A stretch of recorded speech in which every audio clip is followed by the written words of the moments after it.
पुरुष ये ब्रह्म है, 21 ब्रह्मांड का ये मालिक है, और अक्षर पुरुष ये परब्रह्म है, ये 7 शंख ब्रह्मांड का स्वामी है। और उत्तम पुरुष है तू अन्य परमात्मा इति उदाहरते, ये देखिएगा गीता अध्याय नंबर 15 के और श्लोक नंबर 17 में, ये 17 में उत्तम पुरुष है तू अन्य। उत्तम पुरुष यानी पुरुषोत्तम श्रेष्ठ भगवान तो अन्य है, परमात्मा इति उदाहरते जिसको भगवान कहते हैं।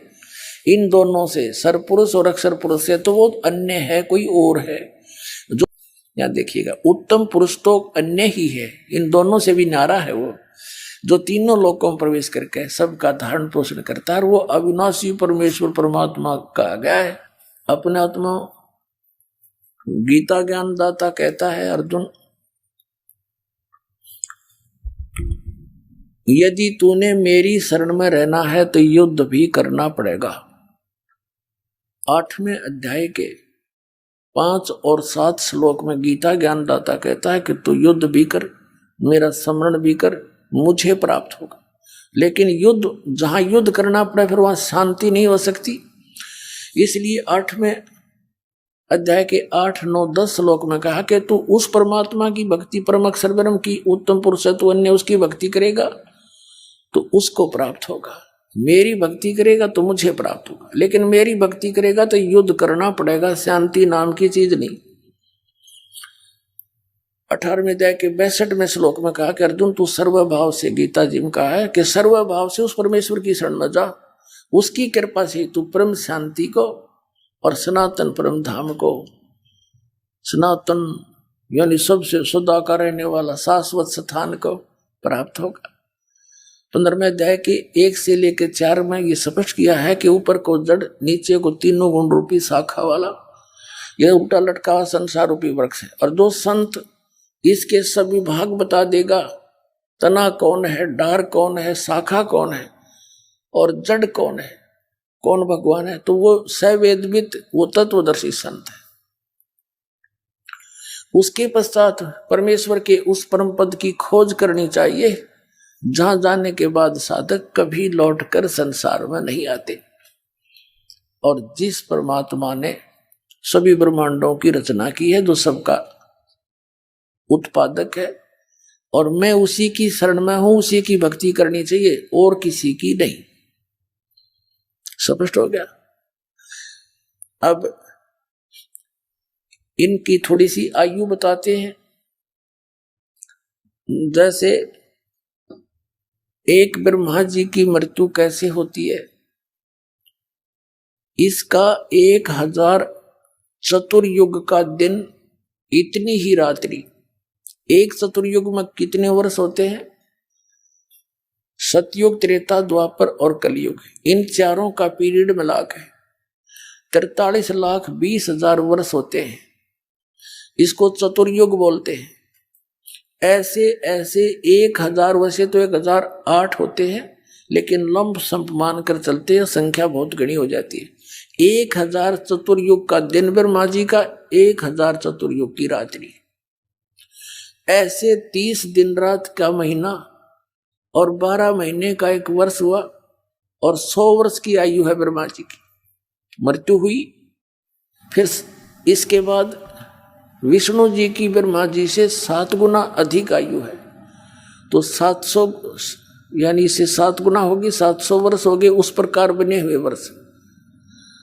और भगवान शंकर की विष्णु जी से 7 गुना आयु है, और फिर भी मृत्यु होगी। यानी ब्रह्मा जी से 49 गुना हो गया।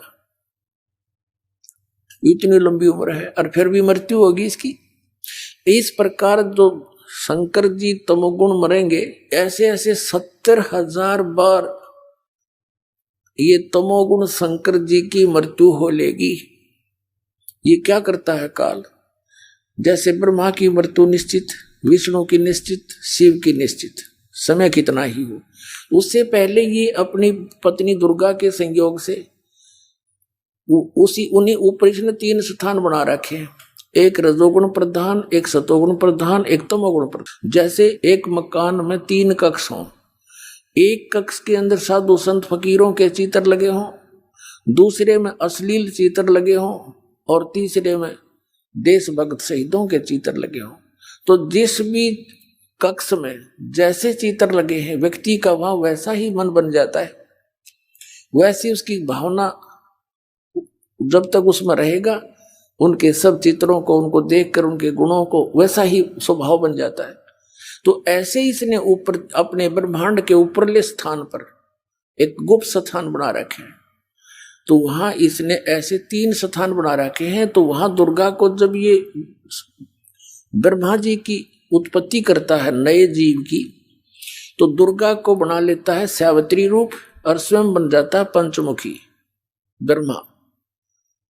और फिर उनके संयोग से जो पुत्र होता है वैसे स्वरूप का, वैसे स्वभाव का बन जाता है। फिर उसको कोमा में रखते हैं, ये परवरिश जारी रहती है।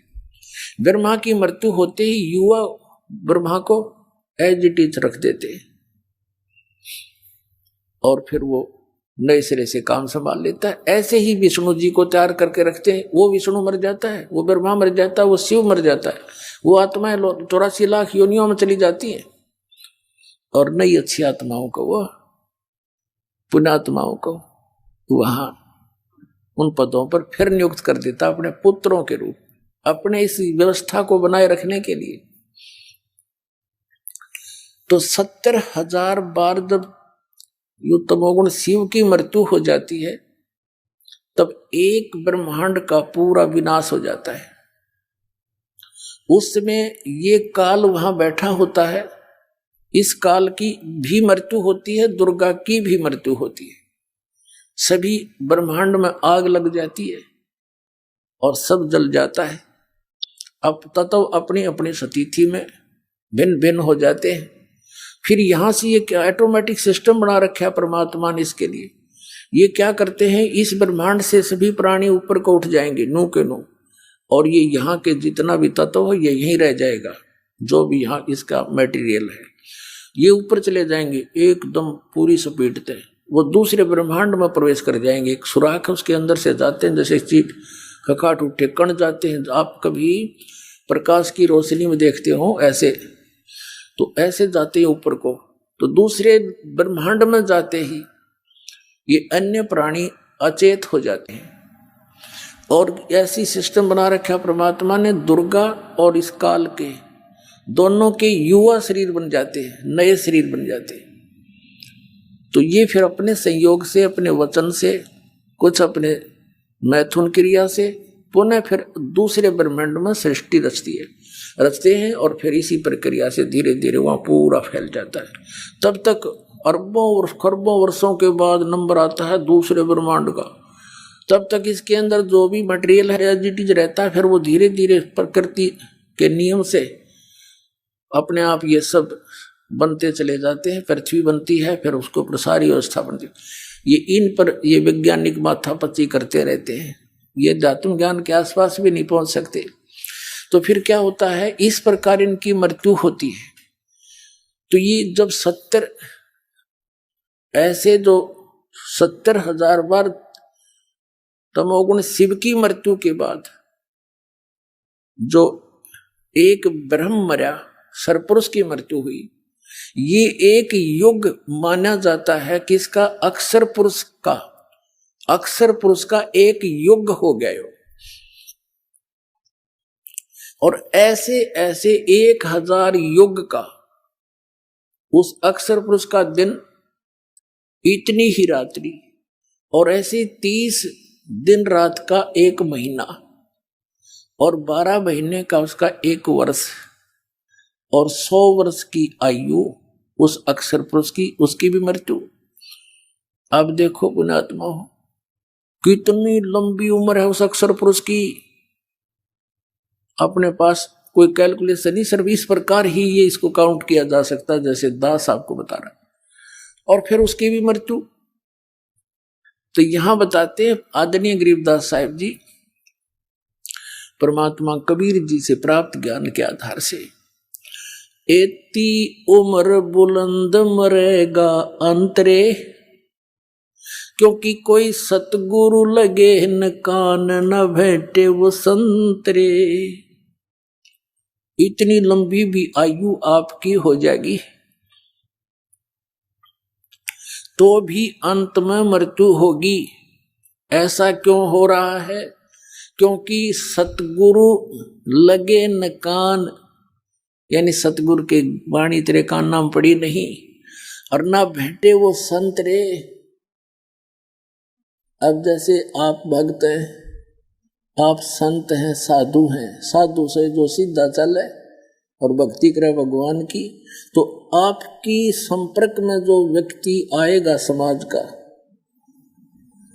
तो आप उनको समझाने की चेष्टा करोगे, पुस्तक दोगे, सीडी दोगे, आजकल तो बहुत सिस्टम हो गया, और फिर सतगुरु के पास लाओगे।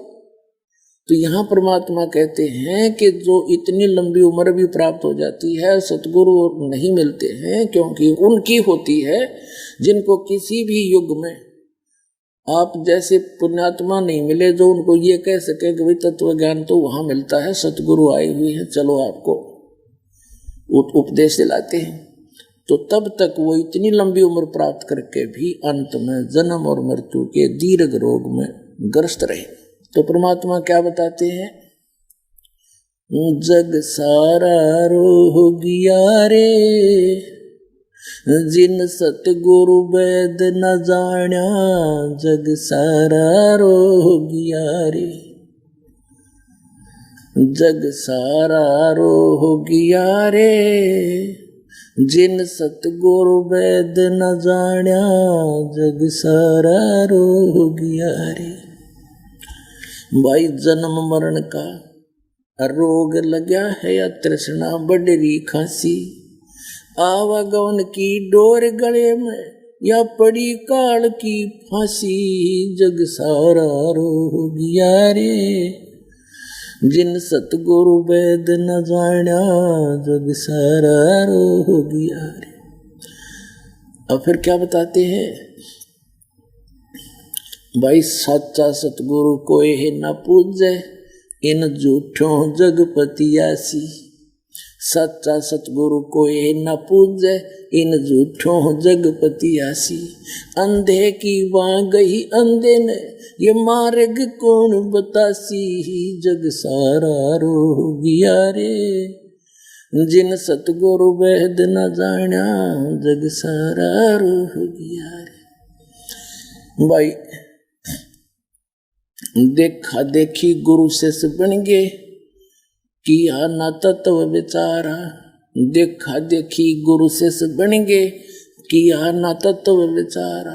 गुरु से दोनों के सिर पे यू काल ठोके पंजारा, जग सारा रोगिया रे, जिन सतगुरु वेद न जान्या, जग सारा रोगिया रे। भाई सार शब्द सर जीवन बुटी, गैस गैस अंग लगावे। सार शब्द सर जीवन बूटी, गैस गैस अंग लगावे। कहे कबीर तुम सतकर मानो, ये जन्म मरण मिट जावे, जग सारा रोगिया रे, जिन सतगुरु वेद न जान्या, जग सारा रोगिया रे।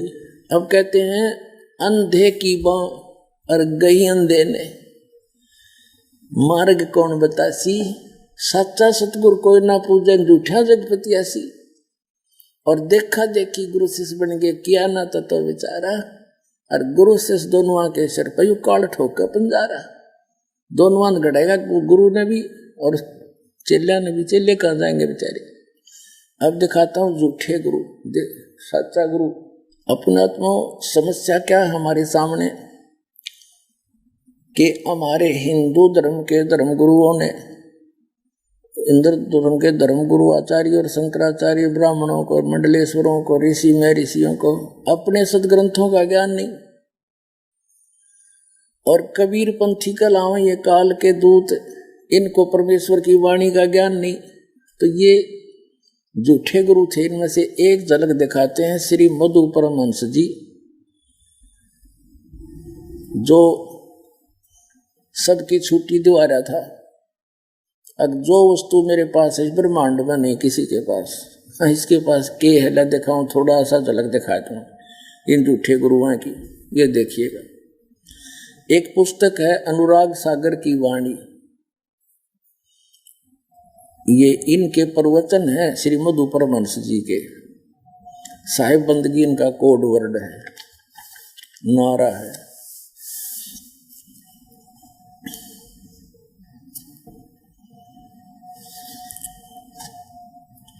और ये कहाँ से छपा है,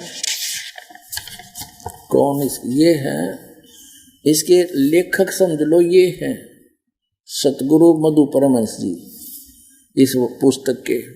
और ये प्रचार अधिकारी है राम रतन जम्मू। और ये कहाँ से, यहाँ से छपी है, दीपावली प्रिंटर्स, सोडल रोड, प्रीत नगर, जालंधर तक। इसके 23-24 पृष्ठ पे। अब यह 22 पृष्ठ पे बताया है कि साहिब कहते हैं, कबीर साहिब रंजन राया यु काल भी नहीं था, जिन जीवन सब बांध जुलाया, 33 कोट देवता नाही और अनेक बताऊं काहे। ये वाणी था कबीर परमात्मा की। तो यहां हम 23 पर देखते हैं। अब मधु परमहंस जी ने इन वाणियों को कैसे समझा है। साहिब ने धर्मदास से कहा, मैं तुमको आदि उत्पत्ति का रहस्य कहता हूं जिसे कोई नहीं जानता। यहां देखिए, ये वाणी है, सतपुरुष जब गुप्त रहे और कारण करण नहीं निर्माए, संपुट कमल रहे गुप्त स्नेहा, पुप माही रहे पुरुष विदेहा, इच्छा केन अनस उपजाए, हंसन देख हर्ष बहु पाए, प्रथम ही पुरुष शब्द प्रकाशा, दीप लोक रच की निवासा। अब देखो, ये है सबसे पहले परमात्मा ने एक शब्द उच्चारण किया जिसमें सब दीप और लोक रच के उनमें स्वयं निवास किया। और चारी कर सिंहासन की न तापर पहुप दीप कर चीना। उन चारों में, चार सतलोक, अलखलोक, अगमलोक और अकैलोक, इन चारों लोकों में परमात्मा ने एक एक सिंहासन की रचना की और उन पर स्वयं बैठ के जाके, और पुरुष कलाधर बैठे जइया, यानी पुरुष मनुष्य दृश्य में वहां बैठ के भगवान जाके प्रगति अगर वासना तैया। अब ये क्या बताता है, अनुराग सागर की वाणी को श्री मधु परमहंस जी कैसे परिभाषित करते हैं अपने अज्ञान के आधार से। साहिब कह रहे हैं कि आरंभ में परम पुरुष गोपत थे, उनका न कोई साथी था न संगी। एक समय उनकी मौज हुई, उन्होंने अंश उत्पन्न किए। सबसे पहले उन्होंने एक शब्द पुकारा, अद्भुत सफेद प्रकाश उत्पन्न किया और स्वयं उस प्रकाश में समा गए और वही अमरलोक कहा। इसमें है कितने ऐसा सफेद प्रकाश उत्पन्न किया, फुलाना किया और उसमें समा गए। ये तो के पुरुष कलाधर बैठे जइहा, चार सिंहासन बढ़ाए उनके ऊपर, प्रथम ही पुरुष शब्द प्रकाशा, और द्वीप, यो द्वीप है, दीप लोक रच की निवासा, सबके रचना करके अलग अलग द्वीप और लोकों की उसमें स्वयं निवास किया, बैठ गए। और चारी कर सिंहासन की ना, चारों में अलग अलग सिंहासन बनाए और उन पर पुरुष कलाधर बैठे जइए, पुरुष मनुष्य रूप में जाकर विराजमान हो गए। अरियो सट्टे मारे देख। सबसे पहले उन्होंने एक शब्द पुकारा, परम पुरुष ने, परम पुरुष गोपत थे, फिर प्रगट हो गए और अद्भुत सफेद प्रकाश उत्पन्न किया, स्वयं उसमें समा गए, वो फिर अमरलोक हो गया। देखो इसकी तगड़मबाजी अज्ञानी की। क्या कहता है कि परम पुरुष ने एक शब्द उच्चारण किया, उसमें सफेद प्रकाश हो गया और फिर उसमें आप समा गया, वो अमरलोक हो गया। ठीक है, अच्छा आगे देखो, अमरलोक कहा। और फिर उनकी इच्छा हुई कि उन्होंने अनेक दीपों की रचना की। वास्तव में यह रहस्य छिपा गया है, मैं बताता हूँ। अभी कति और डिफाइन करने लगा। सर्वप्रथम परम पुरुष ने इच्छा करके एक शब्द पुकारा, उससे एक अद्भुत सफेद रंग का प्रकाश हुआ और वो प्रकाश अनंत में फैल गया। वो प्रकाश संसारिक प्रकाश की तरह न था, वो इतना अद्भुत था कि जिसका एक एक कण करोड़ों सूर्यों को भी लजा दे। ठीक है, अब 24 पृष्ठ पर आगे हम। जब वो प्रकाश अनंत में फैल गया तो फिर वे सतपुरुष स्वयं उस प्रकाश में समा गए।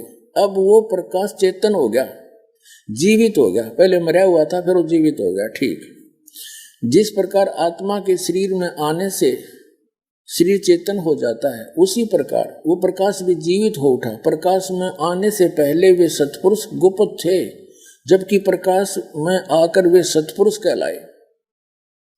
अब देखा कल इसकी यहां तक कह रहा है वो सतपुरुष कहलाए, और वो अद्भुत प्रकाश जो स्वयं सतपुरुष ही थे वो अमरलोक कहलाया। अब सुन ली इसकी अकल का सतर आ गया इसका। कहते हैं पहले तो परम पुरुष गोपथ्य पे उन्होंने शब्द उच्चारण किया, उस तो प्रकाश बन गया, और उस प्रकाश में वो स्वयं समा गए वो, और फिर बोला वो अमरलोक हो गया, और फिर वो परम पुरुष का आया, वो है सब कुछ हो गया, सतलोक भी अमरलोक भी और अमर पुरुष भी वो हो गया। अब देख अमरलोक कहलाया, जो स्वयं सतपुरुष ही थे वो अमरलोक कहलाया। अरे अमरलोक तो एक भूमि है और परमात्मा एक नर आकार में उसके ऊपर रहते हैं, उन्हें सारी सृष्टि रच रखी है सतलोक में। अब देखो अभी भी सतपुरुष अकेले थे, फिर उनकी मौज हुई और उन्होंने उस प्रकाश को अर्थात अपने स्वरूप को अपने में से छिटक दिया। अनंत बिंदुएं हुई जो वापस अद्भुत प्रकाश में आ गई। जिस प्रकार समुद्र से पानी को मुट्ठी में या हाथों में भरकर उछालने से कई कण बिखर जाते हैं, उसी प्रकार उस प्रकाश में से भी अनेक कण बिखर गए। लेकिन जिस प्रकार समुद्र की बूंदें पुनः समुद्र में गिरकर समुद्र का ही रूप हो जाती हैं, उसी तरह से वे अनंत कण भी वापस उस अद्भुत प्रकाश में आए। लेकिन अचरज यह था कि बिंदुएं जब वापस प्रकाश में आई तो प्रकाश में नहीं हुई, पानी की तरह मिली नहीं उसमें, क्योंकि सतपुरुष ने इच्छा की कि इनका अलग अस्तित्व रह जाए, तो वे ही जीव कहलाए। ये बिंदु से है वो जीव वहां पर, और वे सब जीव उसी अद्भुत प्रकाश में विचरण करने लगे। ठीक है, यहाँ लिखा है आत्माओं का उस प्रकाश में अलग अस्तित्व के साथ विचरण करना बड़े अचरज की बात थी, क्योंकि समुद्र की बूंदों का समुद्र में अपना अलग अस्तित्व नहीं रहता। जिस प्रकार पानी में मछली घूमती रहती है, उसी तरह सब जीव उस प्रकाश में घूमने लगे। यह देखकर परम पुरुष बड़े खुश हुए और उन आत्माओं को प्यार करने लगे। अब देखो, अब इसका सारा एस्टिमेट आ गया कि ये क्या बताना चाहते हैं श्री मधु परमहंस जी। इन्हें कोरा अड़ंगा कर दिया परमात्मा की वाणी का ना समझकर। ये इसका विधान क्या है कि परमात्मा ने शब्द उच्चारण किया, उससे सफेद प्रकाश हो गया, उसमें स्वयं समा गए जैसे चीनी पानी में, और फिर वो सारा मिलकर अमरलोक हो गया। फिर ने कहा वो सतपुरुष हो गया, और फिर उसमें जो ऐसे उचट दिया अपने प्रकाश को, वापस बिंदु सी आकर के वापस गिरी, वो अलग रह गई, वो जीव बन गए, और वो मछली की तरह समुद्र में घूमते हैं वापस उस प्रकाश में, उस अमरलोक कहो। और आगे और देखिए इसकी कलाबाजी दिखाता हूँ। ये पुस्तक है नाम अमृत सागर, ये इन्हीं की पुस्तक है श्री मधु परमहंस जी की, नाम अमृत सागर। और देखो इनकी किस तरह उंगली वो तरह कहता पाखंडियों से बचो, सत भक्ति को समझो। अब दिखाऊंगा पाखंडी कौन है, मधु परमहंस जी है या कोई और। इसके 86-87 पृष्ठ पर अब ये क्या कहते हैं, ये है नाम अमृत सागर नामक एक पुस्तक है। इसके 86 पृष्ठ पर यहाँ परमात्मा की वाणी को इसने अनुवाद किया है। सार शब्द सर्वैसे न्यारा, भेद न पावे कोई, चार वेद में ब्रह्मा बोले आदि नाम ना पाई। क्योंकि उन चारों वेदों में वो सार नाम आदि नाम सार शब्द नहीं है, वो तो परमात्मा की वाणी में उन्हें गुप्त छुपा रखा है। अब ये क्या कहता है मधु परमहंस जी, यह आदि नाम, यह सच्चा नाम, सच्चा नाम कहो चाहे सतनाम कहो, वाणी का विषय नहीं है। यह 52 अक्षर से परे विधेय नाम है। अच्छा, अब यहां देखो 87 पृष्ठ पर ये क्या कहते हैं, शब्द शब्द सब कोई कहे वो तो शब्द विधेय, ये परमात्मा की वाणी कबीर जी की। जिव्या पर आवे निरख परख कर ले, वो जिव्या से जाप करने का नहीं है सार शब्द। ये क्या कहता है, पर वह नाम क्या है, सार शब्द सतपुरुष कहाया, वो सार शब्द ही सतपुरुष है।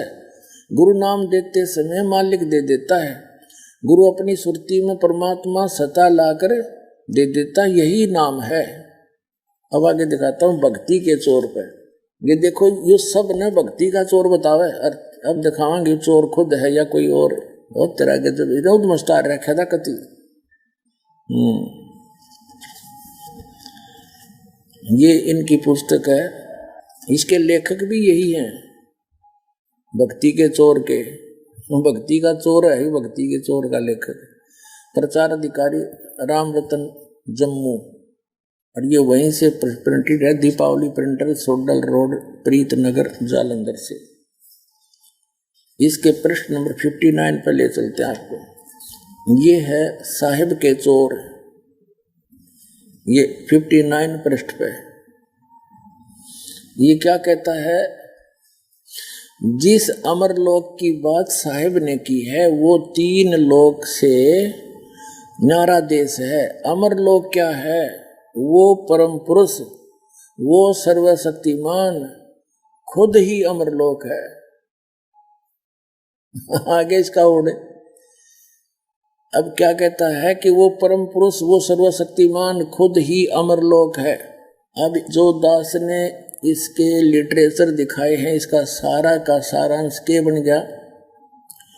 श्रीमद् उपरमहंस ने क्या सिद्ध कर दिया कि परमात्मा ने अपने वचन से एक शब्द उच्चारण किया, उसमें से सफेद प्रकाश बन गया और फैल गया अनंतमय प्रकाश। फिर उसमें स्वयं वो परम पुरुष समा गए, वो सारा मिलकर होकर फिर वो अमरलोक हो गया। अरीब के कहे वो अमरलोक, वो फिर सार शब्द सत्य, सच्चा नाम, सच्चा नाम यानी सतनाम, और सार शब्द आदि नाम, विधेय नाम, ये क्या है? वो सार शब्द क्या है? वो परमात्मा ही है। और परमात्मा क्या है? वो अमरलोक है। यानी वो सारा प्रकाश का लोथड़ा जो यू बतावे है, वो सारा कुछ, सार शब्द भी वही, सतनाम भी वही, सच्चा नाम, विधेय नाम भी, आदि नाम भी, वो प्रकाश का लोथड़ा, और परम पुरुष भी वही, और अमरलोक यानी सतलोक भी वही। अब इसने कौन सा विधान सिद्ध कर दिया? राधा स्वामी वाले पंथियों का श्री शिवदयाल जी वाली ही भांग पी रखी इसने। दिखाता हूं, ये देखिएगा, सार शब्द राधा स्वामी वार्तिक, इसके प्रकाशक हैं जगदीश चंद्र सेठी, सेक्रेटरी, राधा स्वामी सत्संग व्यास, डेरा बाबा जयमल सिंह। 2003 का संस्करण है, लक्ष्मी ऑफसेट प्रिंटर, दिल्ली से ये मुद्रित है। इसकी भूमिका से स्पष्ट है कि सारवचन राधा स्वामी वार्तिक हजूर स्वामी जी महाराज के वचनों का संग्रह है। ये वचन सत्संगों तथा अन्य चर्चाओं के दौरान सत्संगियों ने नोट किए थे, और 1902 में बाबा जयमल सिंह ने ये सारवचन राधा स्वामी वार्तिक को पहली बार पंजाबी गुरमुख लिपि में छपवाया था, और ये पुस्तक उसी की हिंदी में छप गई। इतनी सी बात है। और ये स्वामी जी महाराज कौन है? स्वामी जी महाराज का शुभ नाम सेठ शिवदयाल सिंह जी था, जिसने राधा स्वामी पंथ का चमटा गाड़ा, राधा स्वामी पंथ का प्रवर्तक। आपने 25 अगस्त 1818 में आगरा शहर में जन्म लिया। आपके पिताजी का नाम सेठ दिलवाली सिंह जी था तथा माता जी का नाम माँ माया जी था। आपके पूर्वज पंजाब के रहने वाले थे तथा घर में गुरु ग्रंथ साहिब का पाठ किया जाता था। आपके माता पिता हाथरस के प्रसिद्ध संत तुलसी साहिब के भगत थे। स्वामी जी महाराज ने भी तुलसी साहिब की काफी संगति की थी। बचपन से ही स्वामी जी महाराज का रुझान अध्यात्म की ओर था। आपने एक कमरे में बैठकर 17 वर्ष सूरत शब्द का योग अभ्यास किया, 6 पृष्ठ पे। और सन 1861 में बसंत पंचमी के दिन खुले तौर पर आम सत्संग और सूरत शब्द का योग उपदेश शुरू किया। अब 17 वर्ष डले ढोकर शिवदयाल जी ने केवल सत्संग फरमाया, वो दिखाते हैं। ये है इनके वचन उस शिवदयाल जी के। प्रश्न नंबर 13 पर, सिर्फ काम इतना है कि इंसान यानी मनुष्य अपनी रूह, सूरत यानी रूह को उसके खजाने और निकास यानी मुकाम सतनाम और राधा स्वामी, यहाँ सतनाम को स्थान सिद्ध किया, मुकाम पहुंचावे। 14 पृष्ठ पे। फिर तीसरा वचन है कि जितने भी आचार्य और महात्मा अवतार और पैगंबर हर एक मजहब में हुए हैं, वे अपने अभ्यास के जोर से अंतर में तरफ मुकाम असली के चले। सिर्फ संत मंजिल 5वीं यानी सतनाम, 5वीं मंजिल सतनाम सिद्ध कर दी, और बिरले संत मंजिल 8वीं यानी राधा स्वामी पर पद पर पहुंचे। ठीक है, अभी 15 पृष्ठ पर तोड़ कर दिया इनने, न्यो का न्यो वाय भांग मधु परमहंस ने पी रखी है।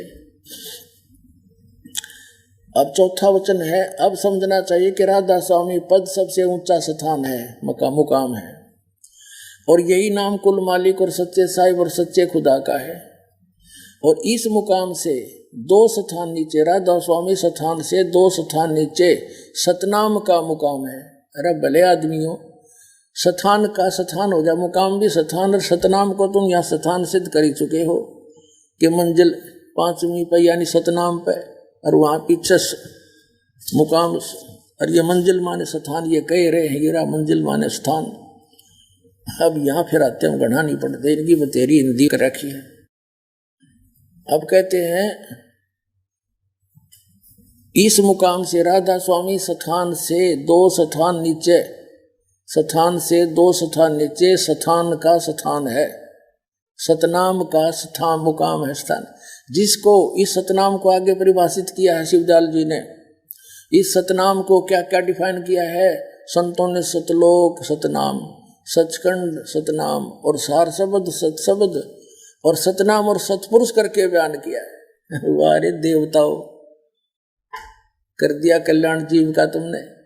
अब ये क्या बताते हैं, राधा स्वामी पंथ वाले भी यही थ्योरी बताते हैं कि सतलोक में केवल चेतन ही चेतन, प्रकाश ही प्रकाश है, चेतन प्रकाश है, और उसमें आत्मा ऐसे मिल जाती है जैसे बूंद समंदर में, नथिंग एल्स, कोई अस्तित्व अलग नहीं रहता।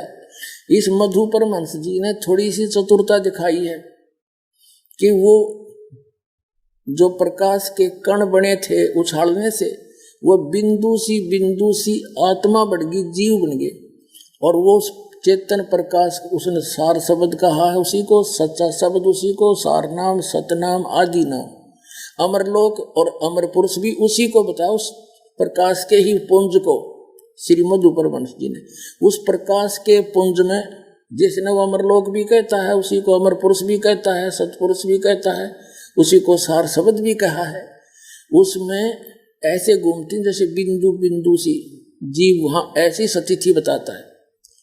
अब कबीर परमात्मा क्या बताते, अग्नो खुल लेकिन की पोल, जो भगवान का इतिहास क्या बताता, जिन महापुरुषों ने देखा वो क्या बताते। अब इनकी कत्ती वो कहा ना सपूड़ा साफ हो जाएगा, जनता इन्हें देखा भी नहीं इनकी तरफ। अब दिखाता आपको, ये है पवित्र कबीर सागर। जैसे ये श्री मधु परमहंस जी भी अपने आप को कबीर पंथी कहते हैं, और ये काल का पक्का दूत है। कबीर साहब के छाप लगा कर इसने वही काल वाला सारा मटेरियल भर दिया, और कबीर पंथी को आवे। ये कबीर साहब को मानता है कि कबीर साहब तो सतगुरु थे, और सतपुरुष इसने बता दिया प्रकाश का पुंज है। और यहाँ तक लिखा इसने कि सतपुरुष ने उस प्रकाश ने अपने आप में से मत कर इस ज्ञानी पुरुष को कबीर जी को निकाला, और कबीर जी अलग हैं, और वो तो लोथड़ा इसने बता रखा ऊपर क्या है। और कबीर सागर में क्या बताया कि एक बार परमात्मा स्वयं आते हैं, जैसा उनका विधान दास आपको सैकड़ों बार बता चुका है। सतलोक से चलकर आते हैं, अपनी नेक आत्माओं को मिलते हैं, चारों वेद गवाही देते हैं, उसी नियमानुसार वो परमात्मा सतपुरुष कबीर जी स्वयं परमात्मा है। सतलोक में साकार रूप में है, सिंहासन पर विराजमान है, उनके सिर पर मुकुट है, ऊपर छत्र है, पूरे बड़े गुंबद के अंदर विराजमान है, मनुष्य सदृश उनका शरीर है, सब आत्माएं भी वहां पर ऐसी सृष्टि है। तो कबीर साहब जी आए, धर्मदास जी को मथुरा में मिले, एक जिंदा महात्मा के रूप में, एक साधु संत के रूप में। उनसे खूब चर्चा हुई। वो श्री राम, श्री कृष्ण और शंकर भगवान का करड़ा पुजारी था, तीर्थ व्रत करता हुआ अपना अध्यात्म कर्म कर रहा था। तो परमात्मा ने उसको काफी समझाया। तब धर्मदास जी ने पूछा कि भगवान, हे महाराज, आपने ये ज्ञान कहाँ से प्राप्त हुआ? तो परमात्मा अपने आप को छुपा कर कहते हैं कि काशी के अंदर एक सदगुरु आए हैं कबीर नाम थे जुलाहा, उनसे मुझे ये ज्ञान हुआ। और कहा कि मैं फिर उनके ज्ञान से सतलोक देख कर आया हूँ, वहाँ ऐसा है। तो धर्मदास जी ने कहा कि भगवान मुझे भी एक बार वो सतलोक दिखा दो। काफी आग्रह करने पर तो परमात्मा उस धर्मदास जी को सतलोक लेकर चले, वो दिखाते हैं। ये कबीर सागर संपूर्ण 11 भाग खेमरा श्री कृष्ण दास प्रकाशन बंबई से प्रकाशित है, और कोई प्रकाशन नहीं है इसका, केवल यही प्रकाशन है अभी तक। ये कौन है इसका? कबीर पंथी भारत पथिक स्वामी युगलानंद बिहारी द्वारा परिष्कृत मुद्रक में प्रकाशक है खेमरा श्री कृष्णदास, अध्यक्ष श्री वेंकटेश्वर प्रेस, खेमरा श्री कृष्णदास मार्ग मुंबई के। ठीक है, अब इसमें आते हैं ज्ञान प्रकाश। अब हम 56 पृष्ठ पढ़ रहे हैं आपके सामने, ये 56-57 दिखाएंगे आपको। ये 56 पृष्ठ है। पहले परमात्मा 2-3 बार मिले, फिर उनसे अंतर ध्यान हो गए, तो फिर 7वें दिन पर वो प्रगट दिखाए। धर्मदास पद गए उकलाए, उनके पैर पकड़ के उकला कर बोले, धर ही न श्वास मही निपुट अधीरा, परे चरण में अक्षीण शरीरा। कुछ खाया पिया नहीं 7 दिन तक, अक्षीण शरीर होगा उसका धर्मदास का। कर गए साहिब तही उठावा, कबीर परमात्मा ने उसको उठाया हाथ पकड़ के। शीश हाथ दे अंक मिलावा, सीने से लगाया भगवान ने, कबीर साहब ने। धर्मदास चरणोदक लीना, चरण पखार आसमन कीना। ये पीछे से काफी बड़ा प्रकरण है, लेकिन ये सारा ना बता के हम सिर्फ अपने मकसद की बात लेंगे। अब 57 पृष्ठ पे कबीर सागर बोध सागर का, ये 57 पृष्ठ है ज्ञान प्रकाश का, बोध सागर खंड है। धर्मदास वचन, हे प्रभु चिंता गण करु मोरा, और पुरुष दर्श देव करो निहोरा। मैं आपका आगे आपके निहोरे का ढूं, हाथ जोड़ूं, मुझे एक बार परमात्मा के दर्शन करा दे। पुरुष माने परमात्मा के। धर्मदास ये हट क्या करहूँ, परमात्मा कबीर जी बोले, धर्मदास ये हट क्या करहूँ, मानो वो शब्द शीश पर धरहूँ। हमरे गहे पुरुष पे जय है, बिना गहे वहाँ जा न पे है। काफी बता, फिर यहाँ नहीं मानना जब के कहा, धर्मदास कहते हैं, तब लीला बहुत हम देखा, और पुरुष दर्श बिन रह ही रेखा। कि मैंने आपकी बहुत से लक्षण देख लिए, आप अंतर ध्यान हो जाते हो, फिर आ जाते हो, पर जब तक मैं भगवान नहीं देख लूंगा इतने मेरे जचे कोई ना मन में दोष रहेगा। जो किंकर पर होए दयाला, तो छिन्न में होए गत उर्साला। ये होए है। अब परमात्मा कहते हैं सतगुरु रूप में, सतगुरु वचन क्या कहते हैं, धर्मनी जो ऐसो चित की ना। धर्मदास ने जब ऐसी बात अड़ा दी, तो तन तद चलो लोक परवीना। कबीर साहब बोले, इस शरीर न छोड़ो और चल मेरे साथ। राख्य तन गौन ले हंसा, उस शरीर को गुप्त कर दिया परमात्मा ने, छुपा दिया कहीं पर। और तहाँ पहुंचे जा किले संसा, लवन एक में पहुंचे जाई, एक अक्षण में पहुंच गए सतलोक में। अवगत लीला लखे को बाई, शोभा लोक देख सुख माना। धर्मदास ने, और उदित असंख्य शशि और भाना। वहां पर ऐसा लोक की शोभा है, उस सतलोक अमरलोक जिसको कहते हैं, वो एक पृथ्वी है, और वो भी चमकीली है, उसका भी बहुत घना प्रकाश है, सफेद प्रकाश उसका भी।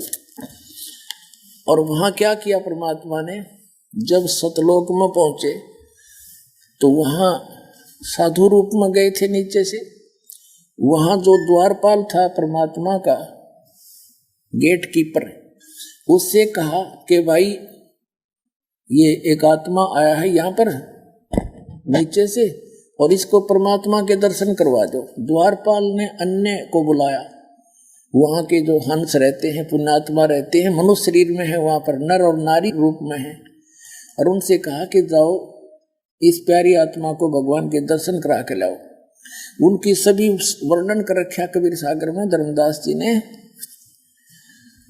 तो वो लेकर चले उनको, उनके गले में माला थी, नाक सुंदर थे, कान भी बड़े अच्छे थे, सारी वर्णन कर रखे। और वहां जाकर जब धर्मदास जी ने देखा कि ये तो वही महात्मा है जो मेरे साथ नीचे आया था, लेकिन वो वहां पर उनके एक रोमकूप की करोड़ सूर्य करोड़ चंद्रमा मिला दे इतनी शोभा थी, नर आकार में सिंहासन पर विराजमान थे। फिर उसको कहा कि जाओ वे ले जाओ, हो गया दर्शन। अब जब धर्मदास जी वापस आए तो परमात्मा फिर उसी रूप में आगे बैठे पाए। तब क्या बोलते हैं कि हे भगवान, आपने वो शोभा यहाँ क्यों छुपा रखी है जो आपको वहाँ शरीर इतना सुंदर तेजों में है। बोले हे परमात्मा, आप तो स्वयं ही भगवान हो, आप ही अमर पुरुष हो, हमें तो बुलबुलियाँ कर रहे थे। अब देखो, अब 58 पृष्ठ पर पढ़ेंगे हम ज्ञान प्रकाश कबीर सागर का। जित देखिए जगमग झलकाही, देखत छकित बहे ही माही। द्वारपाल हंस जो रहिया, ता में एक हंस अस कहिया। द्वारपाल ने उनमें से एक हंस से कहा, यही सन सही तुम जाओ लिवाई। इस हंस को, हंस है यही हंस ही तुम जाओ लिवाई। पुरुष दर्श दे आनो भाई। परमात्मा के दर्शन करा ला। चले लिवाए पुरुष जब ही झजक हंस बहु आयो तब ही। गणे हंस इकट्ठे हो गए भगत। और करत कोलाहल मंगल चारा, शोभा अद्भुत अंग अपारा। जो वहां रहते हैं जीवात्मा, हंस आत्मा, भगत, हंस कहो जैसे हम आपको भगत कह देते हैं, तो वहां हंस नाम से जाने जाते हैं। अपने जैसे आकार के हैं, मनुष्य दृश्य है। शोभा अद्भुत अंग अपारा। हंसन शोभा कहाँ बताऊं, कुछ एक प्रभाव सोवर्ण सुनाऊं, थोड़ा बहुत सुनाता हूं मैं आपको। धर्मदास जी कह रहे हैं, रतनमाल गरीब शोभत हंसा। गरीब माने गर्दन। उन हंसों की, सतलोक में रहने वाले व्यक्तियों के गले में, गर्दन में रत्नों की माला सुशोभित थी। और मणिमाला किमी करो प्रशंसा। और मणिमाला भी उनके गले में लटकरी डाल रखी थी। जगमग दे हंस करही। उन सब हंसों की देही जगमग जगमग करे थी। अमर चीर बहुसो बहादुर ही। अमर चीर पैर रखे थे। ये वहाँ की सारी ही खान पान भी अमर है, वहाँ के वस्त्र भी अमर है। और उड़ राखो जिक्र शोभा छवि छाहे। रवि का करतार रोम छवि छाए। ये फिर क्या बताया कि हंसन भाल शोभा किमी कहूं। उन हंसों की भाल माने माथे की शोभा के बताऊं। 16 चंद्र भाल छवि लहू, यानी 16 चंद्रमाओं जैसा तो माथे की चमक थी उनकी। हंस कांति प्रतिरोम प्रकाशा। हीरा मणि उदित रोमांसा है। वहाँ के जो भगत हैं, वहाँ रहते हैं स्त्री पुरुष, उनके एक रोम की इतनी शोभा जैसी हीरा मणि की चमक होया करे। हीरा मणि की चमक हो, ऐसी उनके एक रोम की। और कोटिक विदुहंसन छवि मोहा। देह ग्रहण शोभा अमी गिरोहा। उनके शरीर है और ग्रहण माने नाक की शोभा बहुत सुंदर है। 16 रवि हंसन छवि मोहा। और देह ग्रहण शुभ अमृत सोहा। वहाँ जितने भी हंस रहते हैं नर आकार में हैं, और उनके सारे शरीर बॉडी का प्रकाश है 16 सूर्य जितना तेज है उनका, जिसमें गर्मी ना हो। और माथे की शोभा यानी 16 सूर्य की तो सारे की। फिर अलग अलग बता रहा है कि माथा इतना चमका जैसे 16 सूर्यों का 16 चंद्रमाओं का प्रकाश हो। और वो सारे बॉडी की सब मिलाकर ऐसा लगता है जैसे 16 सूर्य का प्रकाश उदय हुआ हो। 16 रवि माने सूर्य। हंसन छवि मोहा। देह घ्राण, शरीर भी उनका, नाक भी, घ्राण माने नाक, शुभ अमृत सोहा। कंचन कलश जड़त मणि लोना। रतन थार आरती में ही सोना। यानी उनके वहाँ जो मटके हैं, गड़े हैं, बड़े सुंदर हैं, सोने के जैसे सफेद है लेकिन कंचन के, सोने के। हंस गमन शब्द मुख उचारा। क्रीड़ा विनोद रतन मणि चमणियारा। सुरत हंस के आगे लीना। वहाँ जो सबसे पहले परमात्मा जी ने अपने 16 वचनों से 16 पुत्र उत्पन्न किए थे सतलोक में। उनमें से एक सुरती हंस भी है, उसको कहते साथ लिया सबने, सबसे आगे कर लिया। सुरती हंस के आगे लीना। नृत्य करत चले हंस पर वीना। नाचते हुए चले सारे। और सुरत हंस अग्रहणी अघाने पुरुष सकल देखत और साने, परमात्मा की सूरत देखकर सब खुश होए। सिंहासन छवि देखत मन मोहा, भगवान सिंहासन पर विराजमान थे और उसको देखकर धर्मदास जी कह रहे मेरा मन आकर्षित हो गया।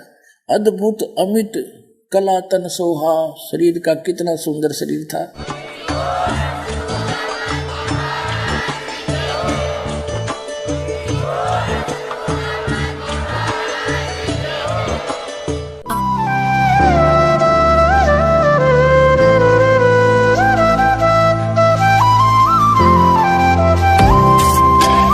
सत सोही गरीब अनंत कोटि ब्रह्मांड में बंदी छोड़ कहाए, सो तो एक कबीर हैं जननी जना नमाय। 626 वर्ष पूर्व सशरीर इस धरा पर हुए प्रकट, कबीर प्रभु की लीलाओं उनके अद्वितीय ज्ञान की होगी अमृत वर्षा। संत रामपाल जी महाराज जी के पावन सानिध्य में 2, 3 व 4 जून 2023 को कबीर परमेश्वर का 626वां प्रकट दिवस मनाया जा रहा है, जिसमें संत गरीब दास जी महाराज जी की अमृतमयी वाणी का अखंड पाठ किया जाएगा। तीनों दिन विशाल व अटूट धर्म भंडारे का आयोजन किया जा रहा है, जिसमें देसी घी में बने लड्डू का प्रसाद भी वितरित किया जाएगा। इतना ही नहीं, 3 जून 2023 को दहेज मुक्त विवाह व रक्तदान शिविर का आयोजन बड़े स्तर पर किया जाएगा तथा तीनों दिन निशुल्क नाम दीक्षा दी जाएगी। इस पवित्र समागम पर आप सभी सह परिवार सादर आमंत्रित हैं। आयोजन स्थल सतलोक आश्रम सोजत राजस्थान। इस भव्य कार्यक्रम का सीधा प्रसारण आप साधना चैनल और पॉपुलर टीवी चैनल पर दिनांक 4 जून 2023 को सुबह 9:15 बजे से देख सकते हैं।